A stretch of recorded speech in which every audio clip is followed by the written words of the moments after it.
Dalam Bapa dan Putra dan Roh Kudus. Amin. Allah Bapa yang penuh kasih, kami selalu Kau ajak untuk berdoa, untuk menggantungkan diri kepada kehendak, untuk menjalankan kehendak-Mu semata, untuk menjadi sehati, sepikir dengan Engkau yang penuh kasih, penuh pengampunan, penuh kesabaran. Untuk kami ya Bapa, untuk menjadi seperti Putra-Mu Yesus. Terpujilah nama-Mu kini dan sepanjang segala masa. Amin. Para saudara, setelah Yesus berdoa seorang diri di suatu tempat, para murid meminta kepadanya untuk diajari berdoa. Seperti Yohanes Pembaptis. Ajari kami berdoa. Permintaan dan permohonan ini dijawab Yesus dengan doa yang sudah kita kenal, doa Bapa kami. Apa yang perlu kita ulang sekali lagi? Doa itu adalah sepanjang masa. Ya. Doa itu sesuatu yang harus belajar terus-menerus, tidak pernah berhenti. Ajari kami berdoa. Ketika masih kecil kita diajari berdoa sebagaimana kita diajari masih kecil. Ketika saat-saat yang kita lalui, kita konsisten berdoa dan berdoa. Ya.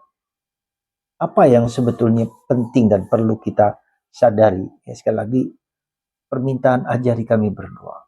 Itu adalah suatu permohonan terus-menerus. Sepanjang hidup. Akan saya sebagai imam pun yang sudah hampir 40 tahun menjadi imam harus terus belajar lagi. Karena doa memang bermula dari kita.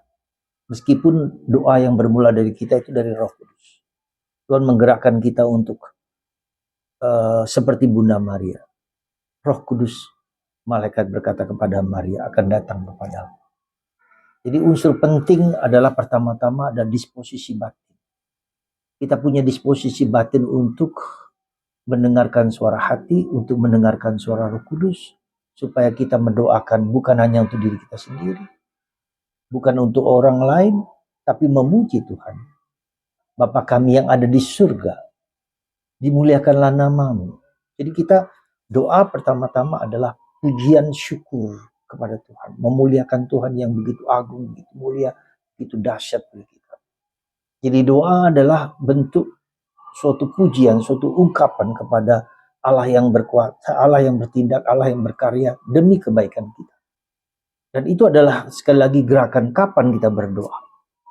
Memang perlu ada waktu-waktu berdoa. Pagi, siang, sore, malam, sebelum makan, sebelum tidur, kapanpun.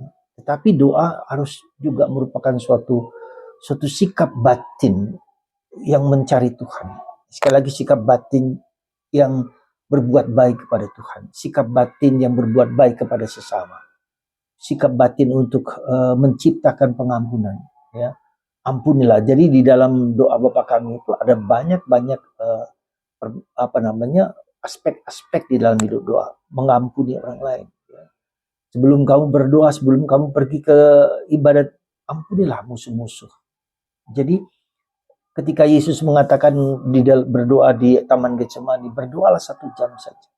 Mengapa doa kita 1 jam saja? Dan Yesus juga pergi ke bukit-bukit untuk berdoa seorang diri. Jadi ada banyak unsur-unsur dalam doa yang masih harus kita lakukan sehubungan dengan gerakan Roh Kudus yang membimbing kita pada suatu saat tertentu, pada detik tertentu. Jadi unsur penting di dalam hidup doa adalah mendengarkan suara Roh Kudus. Suara kebaikan, suara cinta kasih, suara pengampunan, suara kebijaksanaan. Ya. Itulah yang menjadi poin penting di dalam diri kita. Nah, untuk bisa seperti itu, maka dibutuhkan apa? Keheningan. Yesus berdoa seorang diri di atas bukit. Keheningan.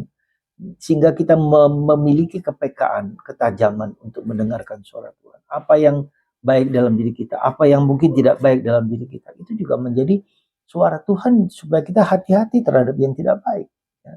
Nah, jadi keheningan, kesunyian adalah bagian di mana bukan sesuatu yang harus ada. Kita diam, kita sunyi, supaya kita bisa mendengarkan suara Tuhan. Supaya kita bisa mengetahui Tuhan mau apa dengan diri kita. Keheningan dan kesunyian. Mencari waktu untuk berdiam bersama Allah. Untuk berdialog dengan Allah. Maka seperti Hari ini Yunus juga berdialog dengan jujur kepada Allah. Aku tidak suka orang Ninive bertobat. Yunus mengatakan itu, kenapa kau marah kepadaku? Lalu Tuhan menghibur dengan menghibur Yunus, tetapi Yunus mengatakan juga, lalu dia juga marah kepada Tuhan. Jadi ini ungkapan unsur lain dari aspek doa adalah kejujuran. Kita marah, kita sakit, kita sedih, kita susah.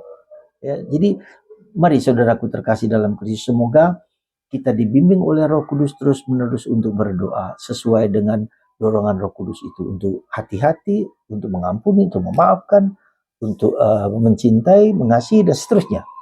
Semoga Roh Kudus mendorong kita untuk terus berdialog, berkomunikasi, dan mendengarkan Tuhan seperti yang Ia kehendaki, supaya kita sehati sepikir dengan Tuhan.